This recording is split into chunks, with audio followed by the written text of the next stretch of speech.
3월 17일에서 23일. 더 나은 세상의 것을 추구할지니라.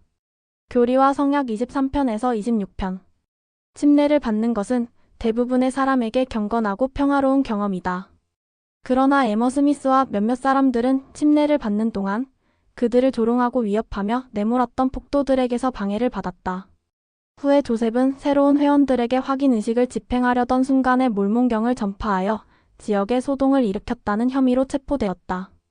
이 모든 반대 속에서 에머는 자신이 옳은 일을 하고 있음을 어떻게 확신할 수 있었는가? 우리 모두는 바로 주님의 계시를 통해 그러한 확신을 얻을 수 있다. 그분은 에머에게 더 나은 세상의 것들, 즉 그분의 왕국과 그 안에서 그녀가 차지하는 위치에 관해 말씀하셨다. 주님께서는 에머에게 두려워하지 말고 마음을 고양시키고 기뻐하며 그녀가 맺은 성약에 충실하라라고 말씀하셨다. 이 격려와 권고의 말씀은 모두에게 주시는 그분의 음성이다. 교리와 성약 25편 9절에서 10절, 13절, 16절. 굿도 너는 두려워할 필요가 없나니 이는 내 남편이 교회 안에서 너를 떠받쳐 줄 것임이라. 이는 무엇이든지 내가 원하는 모든 것이 그들의 신앙에 따라 그들에게 계시되게 하려는 것이 그들에 대한 그의 부름인 까닭이니라. 10 그리고 진실로 내가 내게 이르노니 이 세상의 것들을 제쳐두고 더 나은 것을 추구할지니라. 13 그런즉 내 마음을 고양시키고 기뻐하며 내가 맺은 성약에 충실하라. 16 진실로 내가 내게 이르노니 이것은 모두에게 주는 나의 음성이니라. 아멘. 또한 성도들 제한권 8990쪽과 9497쪽을 참조한다. 구 죽든지 살든지. 성도들 후기의 예수 그리스도 교회 이야기 제한권 진리의 표준 1815에서 1846년. 교회가 조직되고 첫 번째로 돌아온 일요일, 올리버는 페이에트에서 휘트머 가족과 그 친구들에게 복음을 전했다. 그들 중에는 몰몬경 번역을 후원하면서도 교회에는 아직 들어오지 않은 사람들이 많았다. 올리버의 설교가 끝나자 그들 중 6사람이 침례를 받겠다는 의사를 밝혔다. 그들의 침례는 인근 호수에서 베풀어졌다. 점점 더 많은 사람들이 이 신생교회로 들어옴에 따라 복음을 세상에 전파하라는 주님의 지시가 조셉의 어깨를 무겁게 했다. 이제 몰몬경이 출판되고 주님의 교회도 조직되었지만 몰몬경은 잘 팔리지 않았고 침례를 받고자 하는 사람들도 대부분 조셉의 친구와 친척들에 한정되어 있었다. 그리고 조셉은 아직 하늘과 땅에 관해 배워야 할 것이 많았다. 교회에 들어온 사람들은 이따금 조셉을 찾아와서는 성령의 은사 등 자신들이 신약전서에서 읽은 기적들을 일으켜 달라고 요청하기도 했다. 하지만 회복된 복음은 믿는 자들에게 기적과 표적보다 훨씬 더 위대한 것을 약속한다. 몰몬경에 나오는 왕이자 지혜로운 선지자였던 베냐민은 성령을 따르는 사람들이 죄 많은 본성을 벗고 예수 그리스도의 속죄를 통해 성도가 될 수 있음을 가르쳤다. 이제 조셉은 주님의 사업을 어떻게 진척할 것인가 하는 과제에 직면해 있었다. 조셉과 올리버는 자신들이 모든 사람에게 회개를 외쳐야 한다는 것을 알았다. 밭은 추수할 준비가 되었고 모든 영혼의 가치는 하나님 보시기에 컸다. 하지만 한 사람은 농부이고 한 사람은 학교 교사인 20대 초반의 두 어린 사도가 그처럼 큰 사업을 어떻게 진척할 수 있단 말인가. 뉴욕주의 시골에 세워진 자그마한 이 교회는 어떻게 그 초라한 시작을 뛰어넘고 성장하여 온 세상을 채울 정도로 성장할 수 있단 말인가. 1830년 6월 말 에머와 조셉, 올리버는 콜스빌로 갔다. 봄에 조셉이 행한 기적에 대한 소문이 지역 전체에 파다했다. 나이트 가족과 다른 몇 가족이 교회에 들어오기를 바랐다. 이번에 침례를 받을 사람들 중에는 에머도 포함되어 있었다. 나이트 가족과 마찬가지로 에머도 회복된 복음과 남편의 선지자 부름을 믿었지만 아직 교회에는 들어오지 않은 상태였다. 콜스빌에 도착한 조셉은 다음 날 있을 침례식을 위해 사람들과 함께 근처 개울에 둑을 쌓아 웅덩이를 만들었다. 하지만 다음 날 아침에 가보니 둑은 무너져 있었다. 침례식을 못하도록 밤사이에 누군가 일부러 그렇게 해놓은 것이었다. 실망스러운 상황이었지만 사람들은 그 대신 안식일 모임을 진행했다. 올리버는 모임에서 침례와 성신에 관한 말씀을 전했다.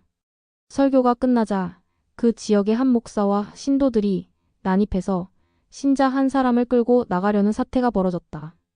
에머는 남편에 대한 그리고 그가 전하는 메시지에 대한 이런 반대가 이제는 그다지 놀랍지 않았다.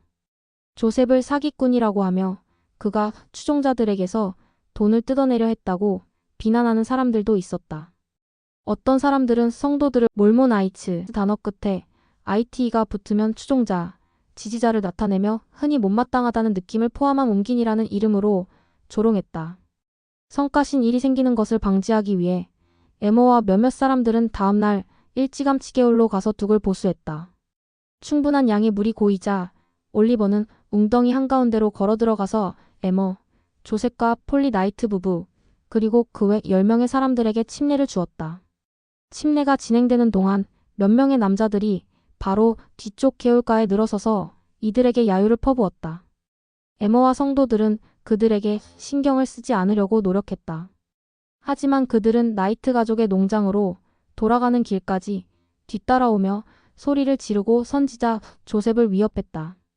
나이트 가족의 집에 도착해서 조셉과 올리버는 갓 침례를 받은 사람들에게 확인 의식을 하려고 했지만 바깥의 소란이 너무 심각해졌다. 집 밖에 모여 소리를 지르는 괴한들은 이제 50여 명까지 늘어나 있었다. 당장이라도 쳐들어올 것만 같은 그들의 기세에 성도들은 평화롭게 확인 의식을 마칠 수 있기를 바라며 이웃집으로 피신했다. 하지만 의식을 행하기 전에 치안관이 들이닥쳐서 조셉을 연행해 갔다. 조셉이 받은 혐의는 몰몬경을 전파하여 소동을 일으켰다는 것이었다. 구치소에 갇힌 조셉은 언제고 폭도들이 습격하여 자신을 잡아갈지 모른다는 불안감 속에서 밤을 보냈다. 에머 역시 여동생의 집에서 콜스빌 사람들과 함께 조셉이 무사히 풀려나기를 기도하며 애타게 남편의 석방을 기다렸다. 이틀 뒤 조셉은 재판을 받고 무죄로 풀려났지만 유사한 죄목으로 고발되어 또다시 체포되고 재판에 회부되었다. 하지만 두 번째 공판에서도 그는 석방되었다. 조셉과 에머는 하모니에 있는 자신들의 농장으로 돌아갔다. 하지만 에머와 콜스빌 성도들은 여전히 교회 회원으로서의 확인을 받지 못한 상태였다. 집으로 돌아와 다시 농장 일을 하려고 했을 때 조셉은 주님께 계시를 받게 되었다. 이 새로운 계시에는 조셉이 시간을 어떻게 보내야 하는지에 대한 가르침이 담겨 있었다. 주님은 너는 너의 모든 봉사를 시온에 바칠지니라고 하시며 이렇게 말씀하셨다. 너는 현세적인 일에 힘을 쓰지 못하리니 그것은 너의 부름이 아닌 까닭이니라. 조셉은 밭에 씨를 뿌린 후 뉴욕주에 있는 새로운 회원들에게로 가서 확인 의식을 베풀라는 명을 받았다. 이 계시로 에머의 생활은 더욱 종잡을 수 없게 되었다. 조셉이 모든 시간을 성도들에게 바친다면 생계는 어떻게 꾸려가야 할까? 게다가 조셉이 교회 봉사로 멀리가 있는 동안 자신은 어떻게 해야 하는가? 집에 남아 있어야 하는가? 아니면 주님께서는 그녀가 남편과 함께 가기를 바라시는 것일까? 주님께서 에머가 남편과 함께 가기를 바라신다면 에머는 교회에서 어떤 역할을 해야 할까? 에머의 마음을 아신 주님께서는 조셉을 통해 그녀에게 계시를 주셨다. 주님은 에머의 죄를 사하시며 그녀를 택함을 받은 여인이라 칭하셨다. 그런 후 에머에게 조셉과 함께 가라고 하시면서 너는 그의 손으로 성임되어 경전을 해설하며 교회 회원을 권면할지니라 라고 약속하셨다. 또한 재정적인 염려에 대해서는 너는 두려워할 필요가 없나니 이는 내 남편이 너를 부양할 것임이라 라고 그녀를 안심시켜 주셨다. 주님은 에머에게 교회에서 사용할 거룩한 찬송가를 선정하라고 지시하시며 이는 나의 영혼이 마음의 노래를 기뻐함이라 라고 말씀하셨다. 이 계시를 받은 후 조셉은 곧바로 에머와 함께 콜스빌로 가서 에머와 그곳 성도들에게 확인 의식을 베풀었다.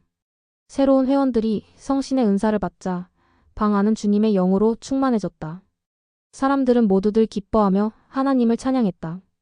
교리와 성약 24편. 구주께서는 나를 들어 고난에서 건져내실 수 있다.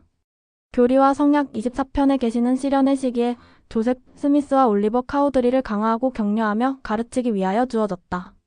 교리와 성약 24편 머리말 또한 성도들, 제안권, 94쪽에서 96쪽 참조교리와 성약 24편에서 그들에게 힘과 격려가 되었을 말들을 찾아본다. 1830년 7월 펜실베이니아 주 하모니에서 선지자 조셉 스미스와 올리버 카우드리에게 주신 계시 교회사 1장 101에서 103절. 교회가 조직된 지 4개월이 채 지나지 아니하였으나 박해가 심해졌고 지도자들은 잠시 응거하여 안전을 도모하지 않을 수 없었다. 다음 세 편의 계시는 이때에 그들을 강화하고 격려하며 가르치기 위하여 주어졌다. 구주께서 우리의 어려움을 도와주시는 방법에 관하여 다음 성구에서 무엇을 배울 수 있는가? 교리와 성약 24편 1절에서 3절. 일보라, 너는 몰몬경을 기록하도록 그리고 나의 성역을 베푸는 일에 부름을 받고 택함을 입었나니 내가 너를 들어 너의 고난에서 건져내고 너를 지도하였으므로 네가 너의 모든 원수에게서 구출되었고 또 네가 사탄의 권세와 암흑에서 구출되었도다. 이 그럼에도 불구하고 너는 너의 범법을 변명할 수 없느니라. 그러할지라도 내 길을 가고 다시는 죄를 범하지 말라. 3. 내 직분을 영화롭게 하라.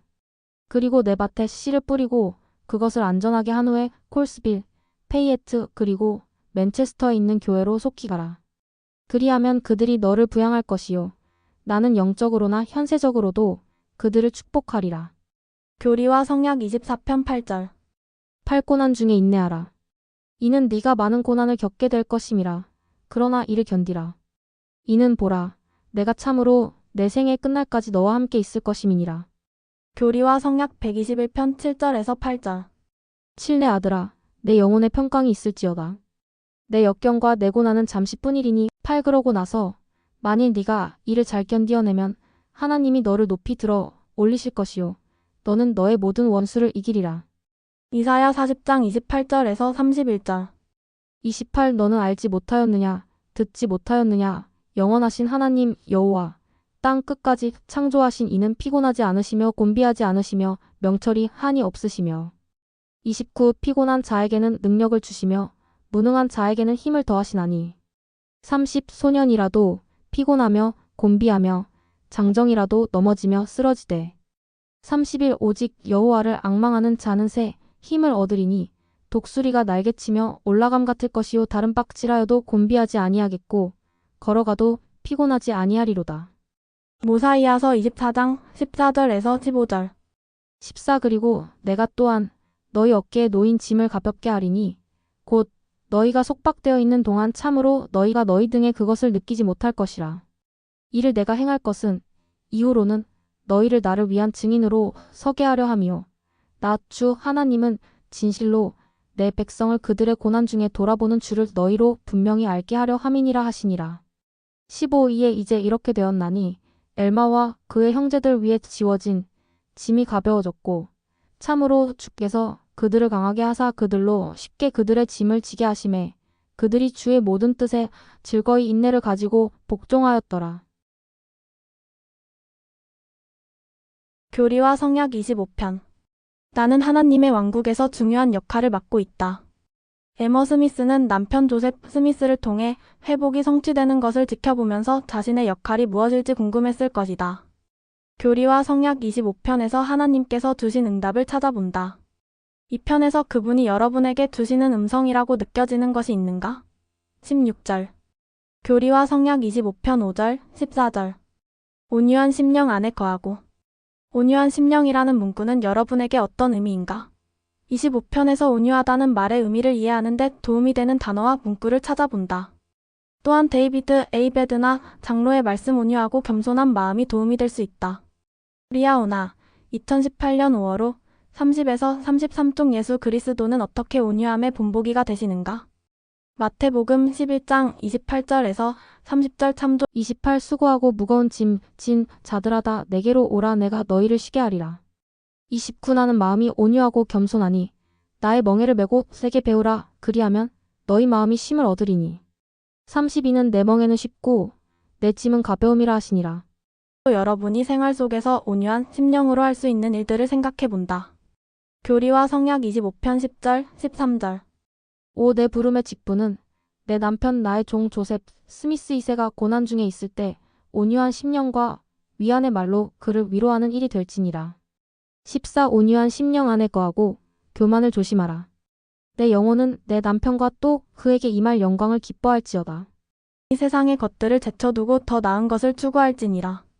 교리와 성약 25편 10절에 나오는 주님의 권고를 깊이 생각해 보면서 주님께서 여러분이 제쳐두기를 바라시는 이 세상의 것들의 목록을 만들어 보면 도움이 될 것이다.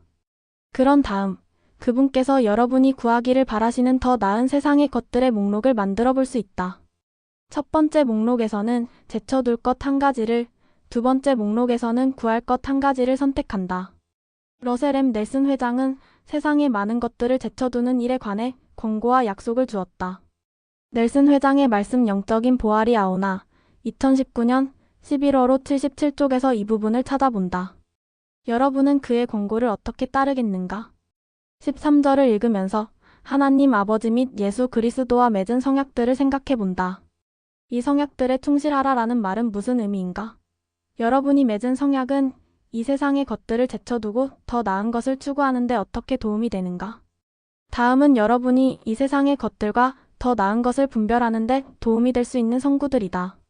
마태복음 6장 19절, 21절 19 너희를 위하여 보물을 땅에 쌓아두지 말라. 거기는 좀과 동록이 해하며 도둑이 구멍을 뚫고 도둑질하느니라.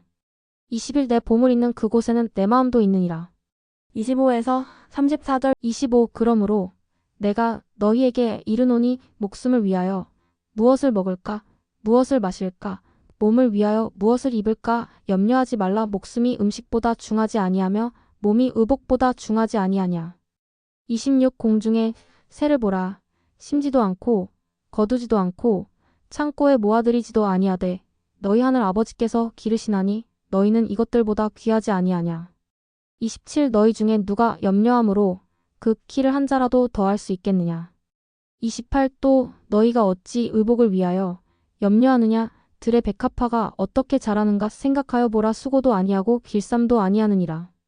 29 그러나 내가 너희에게 말하노니 솔로몬의 모든 영광으로도 입은 것이 이 꽃 하나만 갖지 못하였느니라. 30 오늘 있다가 내일 아궁이에 던져지는 들풀도 하나님이 이렇게 입히시거든 하물며 너희일까 보냐 믿음이 작은 자들아. 31 그러므로 염려하여 이르기를 무엇을 먹을까 무엇을 마실까 무엇을 입을까 하지 말라. 32는 다 이방인들이 구하는 것이라 너희 하늘 아버지께서 이 모든 것이 너희에게 있어야 할 줄을 아시느니라. 33 그런즉 너희는 먼저 그의 나라와 그의 의를 구하라. 그리하면 이 모든 것을 너희에게 더하시리라. 34 그러므로 내일일을 위하여 염려하지 말라. 내일일은 내일이 염려할 것이요 한날의 괴로움은 그날로 족하니라. 누가복음 10장 39에서 42절 39 그에게 마리아라 하는 동생이 있어 주의 발치에 앉아 그의 말씀을 듣더니 사신 마르다는 준비하는 일이 많아 마음이 분주한지라 예수께 나아가 이르되 주여 내 동생이 나 혼자 일하게 두는 것을 생각하지 아니하시나이까 그를 명하사 나를 도와주라 하소서. 40일 주께서 대답하여 이르시되 마르다야 마르다야 내가 많은 일로 염려하고 근심하나 40이 몇 가지만 하든지 혹은 한 가지만이라도 족하니라. 마리아는 이 좋은 편을 택하였으니 빼앗기지 아니하리라 하시니라. 니파리후서 9장 51절 50일 그리하여 아무 가치 없는 것을 위하여 돈을 쓰지 말며 만족시키지 못하는 것을 위하여 너희 수고를 들이지 말라. 내게 부지런히 귀 기울이며 내가 이른 말을 기억하고 이스라엘의 거룩하신 자에게로 나와 멸망하지도 아니하며 썩을 수도 없는 것을 배불리 취하며 너희 영혼으로 하여금 기름짐을 기뻐하게 하라. 또한 복음 자료실의 주제 및 질문, 희생을 참조한다. 생각을 이야기하도록 권유한다. 이 세상의 것들을 제쳐두는 방법에 관해 가르친다면 이 권고를 따르기 위해 하고 있는 일들에 관해 이야기하도록 권유할 방법을 생각해 본다. 우리는 서로의 통찰과 경험을 들음으로써 큰 힘과 용기를 얻을 수 있다. 교리와 성약 25편 11에서 12절 주님께서는 내 마음의 노래를 기뻐하신다. 하나님 아버지나 예수 그리스도에 대한 여러분의 마음이 나타나는 여러분의 마음의 노래에는 어떤 것이 있는가? 그중 몇 곡을 부르거나 들어본다. 이 노래들은 여러분에게 왜 특별한가? 또한 이 찬송가들이 어떤 점에서 기도와 같은지 깊이 생각해 본다. 성스러운 음악과 기도의 공통점은 무엇인가? 여러분의 성스러운 노래는 어떻게 축복으로 응답되었는가? 교리와 성약 26편 2절 교회 안에서 모든 일은 만장일치로 행해져야 하나니 이 성구에 나오는 만장일치라는 문구는 부름이나 신권 성임을 받는 사람을 지지하고 도울 것임을 나타내 보이기 위해 손을 드는 행위를 말한다. 교회 모임에 참석한 방문자에게 누군가를 지지하는 것의 의미를 어떻게 설명하겠는가? 헨리 아이어링 회장의 말씀 지지하는 신앙을 통해 받는 힘에서 어떤 답을 찾을 수 있는가? 리아오나 2019년 5월 호 58에서 60조